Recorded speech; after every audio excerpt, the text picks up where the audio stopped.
she will go out of her way to make me look crazy because she's insecure about what she did. Today, the family is a feuding in Calabasas. Candace serves up another hot take in Potomac. In general, Ashley is always on bullshit. And Reese pops the question. Will you marry me? This is your reality check. I think it's really interesting.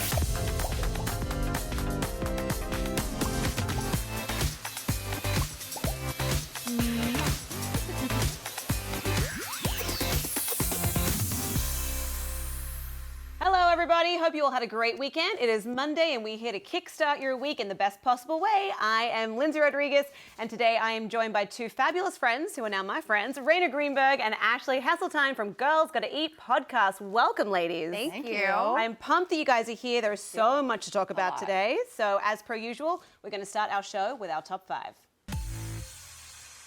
At number 5, from Real World to Basketball Wives, reality star Tammy Roman is getting a spin-off special with her new husband, Reggie Youngblood. It's called Tammy Ever After, and Tammy says that she's grown a lot over the years and that she wants her presence on TV to be positive and uplifting. Now, Tammy has always been a firecracker, so do we think we'll see like a toned-down, softer side of her in this new series, or business as usual? What kind of person is like, you know what I want to watch in reality TV? Someone who's not crazy. Right. That's true. That's It's true. super well adjusted. This is great television. Right. That's probably not going to get picked up for a second season. Those people that pull this whole like positivity, good vibe tribe are the craziest or most dramatic. You're right. Those are the people that support Fire Festival. Positivity. You throw yourself a new beginnings party like Ramona. Those are the craziest people. Right. Well, I'm here for this. Tammy, you better bring the crazy. We're waiting for it. Yeah. At number 4, Bachelor in Paradise's Chris and Crystal are married. I wonder what their wedding hashtag was. The couple who fell in love and got engaged on the show last June tied the knot at the site of their first date in Mexico. And the ceremony was officiated by the one and only Chris Harrison. Of course. Do you think he spoke like this? This is the most dramatic wedding vows I've ever. This wedding, I would have loved to go to this wedding. I mean, they're a little trashy in a good way. Chris and Crystal? Chris and Crystal. I like the synchronicity. Was that a thing? That wasn't a thing. Yeah. Yeah, I know. I let that one go. I would love to see her wedding colors, like all Yeah. of it, the invitations. Like, I'm living for it. Do you reckon she would have been a bridezilla? Yes. That girl's Your face name- is genetically engineered. Of course, Yes. she's a bridezilla. I'm sorry, if your name's Crystal, Tiffany, Ashley. Amber, Ashley. Lindsay. All the spellings of Ashley. I get you. Maybe not Ashleigh. I feel like she's a little less crazy than Ashley with Right. a double E. That bitch is crazy. Yeah. Crazy. Well, at number 3, speaking of crazy, well, no, this is not so crazy. This is more sad. Former housewife of Orange County, Megan King Edmonds, spent Father's Day on mummy duty with 1-year-old twins in the wake of her husband's cheating allegations. On Friday, Megan revealed on her blog that she confronted Jim, and he claims that he had no physical relations with the other woman, but they did exchange lewd photos. Megan wrote, "Do I believe him? I don't know. Do you believe him?" And also, This is all Rayna. God, why is she overreacting? All he did was masturbate in his basement, take a video of it while she was giving birth, and then send it to another woman. She is being so crazy. She is being crazy. I have to tell you, she is the first. I hated him on the season. Yeah. She's kind of.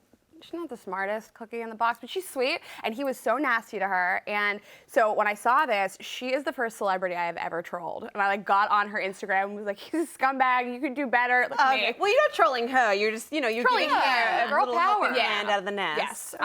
I'm so sickened by this, what she went through to have the kid, and like her man is just like jerking off in their own shared basement for another. I didn't cheat though. I didn't cheat. Yeah, exactly. No It's penetration. that old chestnut.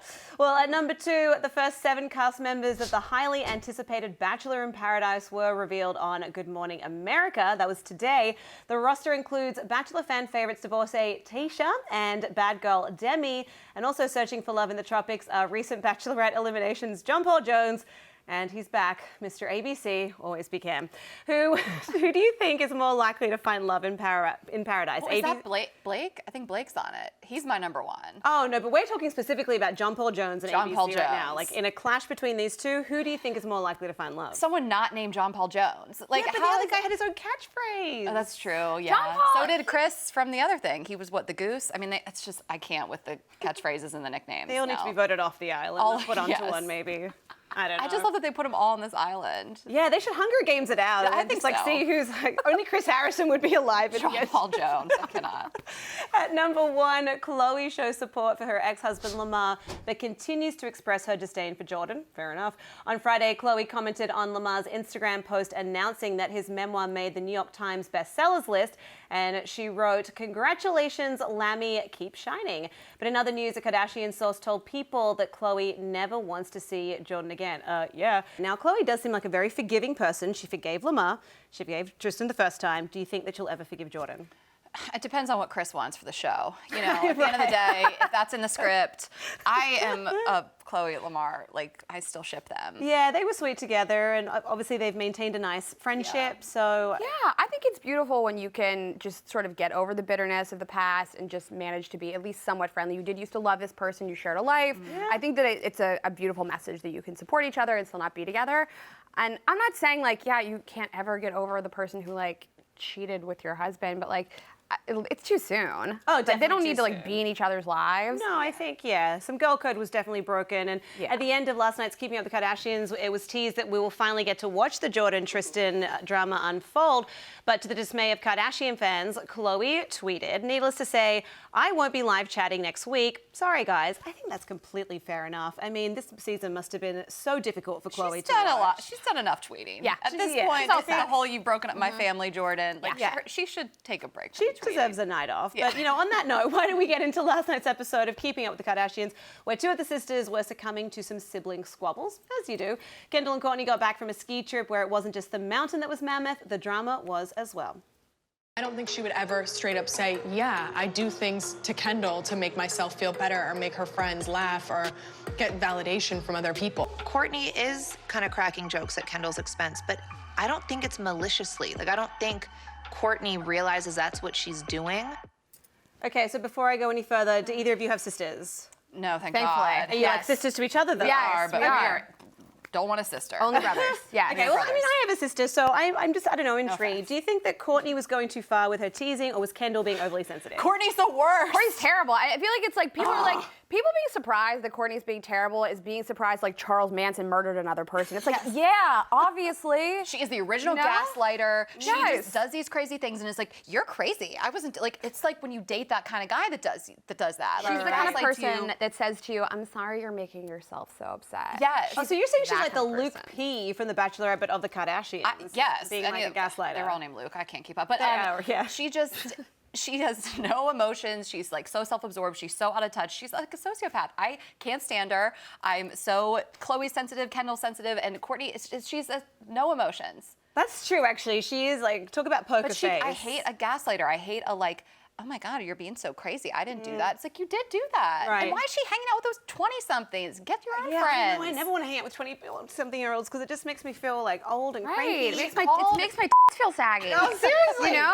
If I had some, I'd feel the same way. Yeah. Well, Kendall then turned to Khloe for some venting, but that somehow turned into Khloe getting the blame for her sister's bickering. Check this out. You're the one who's causing problems. How am I causing problems? The meddling. Chloe made this a little bit worse than it needed to be, so we decided to stage a little fight to annoy Chloe and freak her out a bit for getting into our business. Okay, so I feel like I know what the answer to this is going to be, but was it fair that Khloe got any blame? I'm like, Kourtney You involved gaslights her. and then deflects. Now it's Chloe's fault. Like, Chloe is just trying to stick up for her sisters. Raina, you were saying this earlier, that they're just like hard up for storylines. And so that Yeah. happened I mean, the too. season could not be more boring. Until next And week. Kourtney's like, you know what would be so funny is if we faked a fight. I'm gonna then there's- physically attack you on this lawn. And then they throw a bag of potatoes in the yard. I was like, am I seeing things? Are there potatoes in the yard? Potatoes in the yard. Oh my goodness. They're okay, like, well- we both came to you with our problems, and now we're gonna attack you Now we're for gonna it. shit all I over didn't you. think she was meddling at all. I thought she was trying to be, what's the word? Like a mediator, Neutral, yeah. yes. Yes. And was just hearing both sides. And she knows that Kendall isn't confrontational, so she was kind of trying to do Kendall's work for her and make them make up. I mean, I was so crazy that was how they pivoted at the end. I know. It's Chloe's fault. Like, well, they turned to her and then they turned on her. It was so unfair, but also like diabolically clever. Well, next week it is part 1 of the 2-part season finale, and as I said, we will be getting into the Jordan, Tristan, Chloe cheating scandal, so you can be sure that we'll be chatting about that on Reality Check next week. So stay tuned. Right now, we're going to take a break, but when we come back, we'll be talking about that sweet proposal on Southern Charm, New Orleans. So make sure you stick around. We want the same things: a family, a life together. Will you marry me?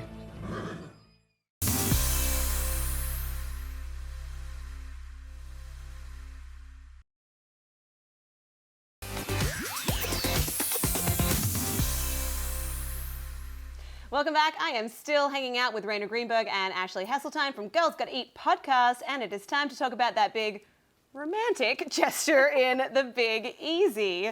So yes, it's all about Southern Charm NOLA, because last night we saw Reese take a knee to lock it down with Reagan. We want the same things: a family, a life together. Will you marry me?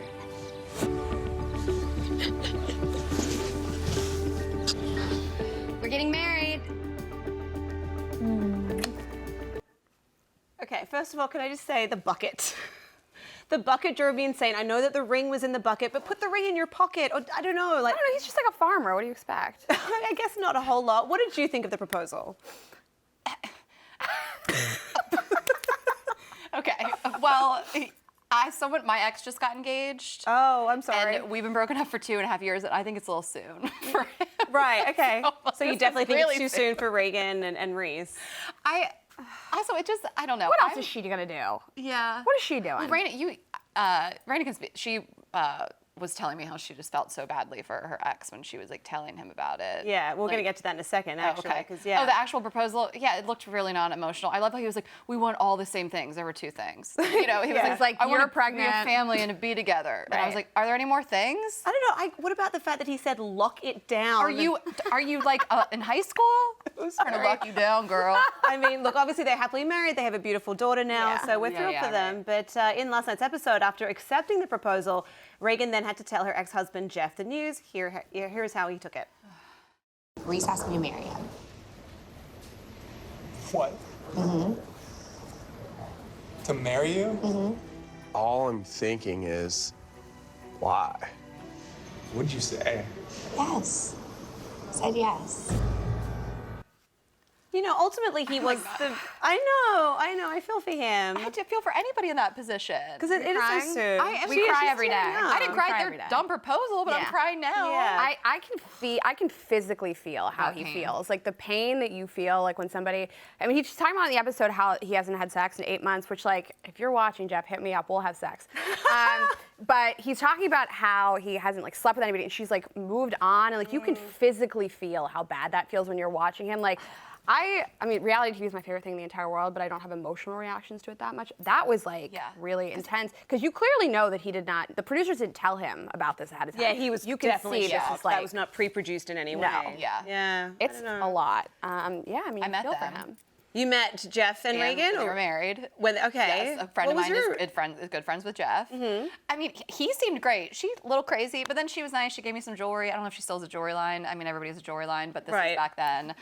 They were fine. But my initial reaction was like, this bitch is crazy. Well, it's the crazy ones that get engaged twice, apparently. Right. We gotta pump it up a notch, I reckon. 2 weddings. I down. haven't made it down the aisle even once. Me either. I'm with you. Let's just go ham on these boys. It's crazy. You know, despite being exes, though, Jeff and Reagan's friendship does seem to be going strong, but BFFs Reagan and Tamika's friendship appears to be crumbling a little. I know you're over it, you don't want to talk about it, and you want to move on. I do want to move on, and you're not letting me move on with my life. Because you keep dragging me back into the pit of like disaster with Jeff, and there isn't a pit of disaster. What I don't understand is Tamika knows that I don't want to talk about it anymore. Why do we have to keep tearing this to shreds? Okay, so I'm struggling to understand this. Why do you think Tamika has such a hard time believing that her friend is fine, or at the very least, just letting it lie? I think that she wouldn't be fine, which is like a normal reaction to say like I wouldn't, so she wouldn't. But I have a friend that does this to me a lot, where I will say like this is how I feel, and she's like, but you don't. You feel worse about this. Is it Ashley? No. Thanks. And nobody fight on air. Of our first fight. It's a show about reality TV, so that would be, There is nothing I hate more in a friendship when somebody's like, but you're not okay. You're upset. And I'm there's lots of things wrong with me, but like not being open and honest about stuff is not one of them. Right. So for somebody to be like, you're wrong, you're not okay, it's like, stop projecting how you would feel on me. Yeah, it was also just frustrating when someone tells you how you feel. Yeah. Well, later in the episode, Tamika is appalled that Reagan didn't break the proposal news to her one-on-one, and instead she found out with the rest of the group at the Halloween outing. Do you think that this is telling of what's to come in their friendship? Are things going to crumble even further, do you think? Well, and we were talking about it. Wasn't she just like kept doubling down on how they're best friends and like, said it over and over and over? That's usually a sign of best friend so many times last night. It seems like you're trying to validate something that may be crumbling. Yeah, well, I mean, I hope not, because I do like them. But also, do you think that that she should have taken Tamika aside and told her one-on-one the same way that she did Jeff, or was it completely fine to do it in a group setting? I mean, live your truth and share how excited you are, however you want to. It's your. But I mean, it would be odd. Like Ashley and I talk all day long. It would be odd if I shared news with Ashley in a giant group setting. Yeah. And I hadn't thought to be like, hey, this thing is happening, and I want to especially share it with you. I might be a little hurt. And also, I think for the rest of them, because they're friends with Jeff as well, they're not to know that he already knows. So they're like, is he okay? Should we act super excited? Right. So I think it was just awkward all around. Poor Jeff. But look, they're happily married with a kid. Right. So, congratulations. Next week, though, we will get to see the pregnancy reveal, apparently. How do you think Jeff and Tamika will handle that one? How many times is Tamika gonna say, she's my best friend, she's my best friend, she's my best Will she be like a godmother? At this point, maybe not. Probably not. I don't know. Will that be a thing? Like she'll freak out if she's not the godmother? We will have to wait and Maybe Jeff see. will be the godfather. Obviously, we'll be covering it all, though, so make sure you keep watching Reality Check. We're going to take another quick break, but when we come back, we'll be checking in on the ladies of Potomac. We will be right back.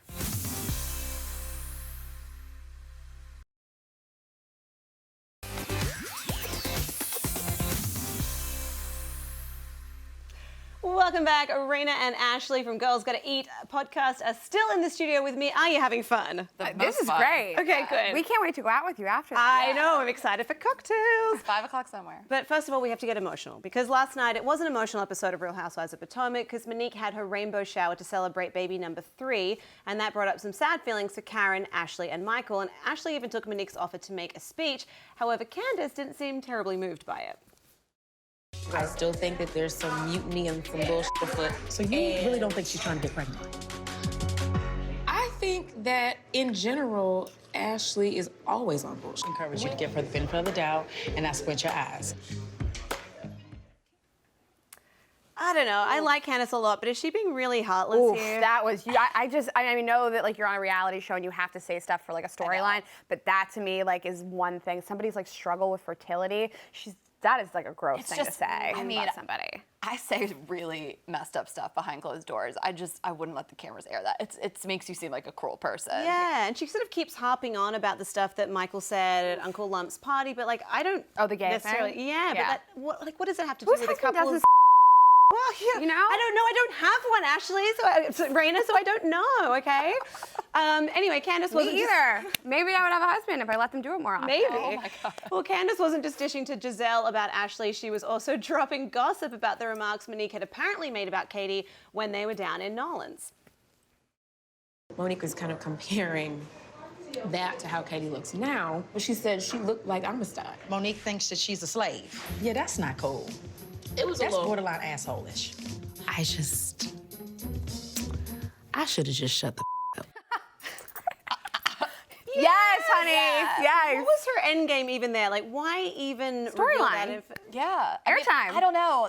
They got to step this franchise up. The first one, like the DC, like failed miserably. Like I think they're just like, we got to get this drama going in Maryland. Right. Yeah, but it's like, I don't know, like this racial stuff, is that the way to do it? No, you gotta like fake a dog adoption or something. Like Lisa Vanderpump, okay? The whole season it's about Lisa Vanderpump. Yeah, well, not anymore, obviously. Well, yeah. Monique took to Twitter last night in response to that scene, and this is what she wrote. It's sad when people think they have to throw you under the bus and lie in order to gain a new friend. Do you agree with Monique? Was Candace just like gossiping with Giselle to sort of get her on side? Because the two of them did bond nicely in NOLA, so was she just trying to keep it going? I personally think a lot of people that live these lives and choose to be in reality TV, that's their personality. They play both sides. Yeah, that's true. So, I mean, I could see it. I think a lot of women bond over a shared hate of another talking person. shit. I mean, it's my favorite hobby. Yeah. I mean, I wouldn't do it on, but we talk a lot about like inside thoughts, outside thoughts. Yes. And like the things that I will say to her like in a car on the way to the studio is not something I'm gonna say on air. Right here. Right. Yeah. I mean, and you clearly know the kind of stuff I'm willing to say on air, so you can imagine I do. the kind of stuff I say off air. I do know. Well, look, right now it is time for one last break of the day, but when we come back, we will be hitting you with another great moment in reality TV history. I think you guys are going to like this one. Stay tuned.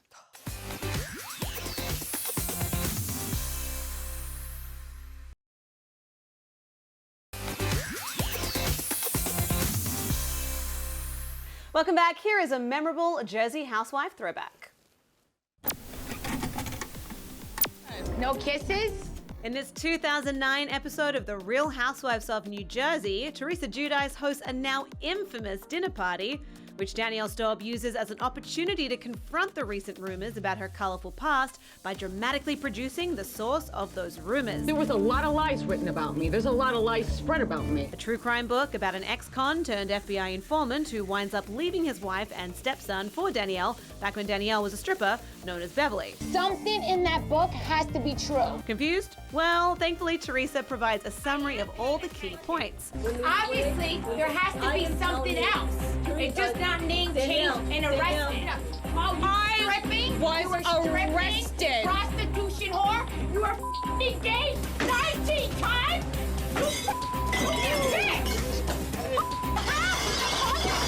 Coming to my trap. Worst book club ever. But Teresa's over-the-top table flip will always be one of the greatest moments in reality history.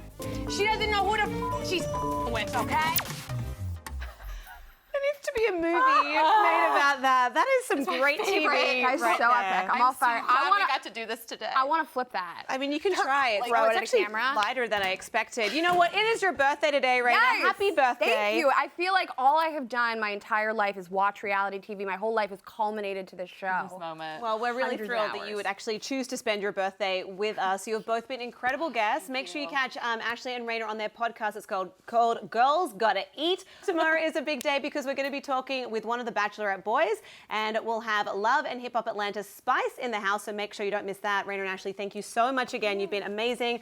I am Lyndsey Rodrigues, and I will check you tomorrow.